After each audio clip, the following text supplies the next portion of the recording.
Something that's funny is that in this world, there's a bunch of things that I don't understand, right?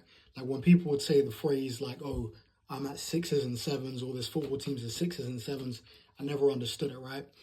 But there's one thing that I kind of understand, but I think it's pointless, and that is having accountability partners. Now, when it comes to accountability partners, the time I hear it most is when there's going to be two people that they want to go to the gym, but they say that they don't have the motivation or the discipline to go. So they decide, okay, cool, you know what? I'm going to get a partner and I'm going to go with them because it's easier for me to go with them, right? And I kind of understand the concept. It's like, okay, maybe it's difficult for you to go on your own. Maybe you're nervous or whatever, so you take someone with you. But my thing is that once the accountability partner pulls out, then are you still going to go?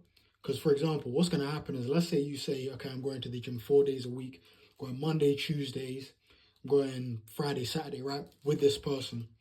Of course, so you go for the first day, you go the Monday, amazing, you feel like you've done a lot, you've achieved a lot, you've had a good session with your accountability partner. Tuesday hits now, you wake up in the morning, you're getting ready to go to the gym. Half an hour before you're meant to leave, your accountability partner calls you. They say that something came up, they can't go, or, which is probably a lie, they probably just can't be asked, or they're honest and they're like, yo, listen, I just can't be asked to go today. You say, oh, okay, I'm still going to go. Put down the phone. Within that half an hour of you having to leave now, what's going to happen is that in your mind, you're going to start to panic that your accountability partner is not going to be there. So then you're going to start making excuses and reasons of why you don't want to go or why something else came up that's more important and you'll just go with them next time. So that now you've gone on the Monday with them. Tuesday, you're meant to go on your own. Now both of you haven't gone because this one person's pulled out.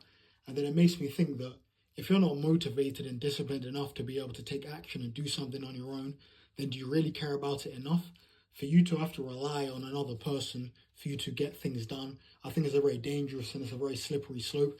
Now, with accountability partners, I think if you and the other person are aligned, they're as determined as you, and you know that they're going to show up every single day, then I guess you can count on them. I think the key thing is learning how to do things on your own, and it kind of stretches onto normal life. There's a lot of the times where there's certain things that people can do on their own, but they always need someone with them.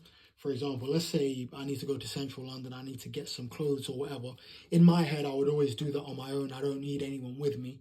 But you've got some people who they will not go to central London without having someone with them because they think, oh, it's a bit weird if I go on my own and all this kind of stuff. And they need someone with them. And I think having that clingy mindset is quite dangerous because it prevents you from doing a lot of things.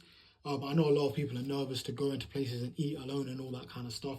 But at the end of the day, no one's really watching you. I think people think that if they're on their own, they're exposed and people are watching.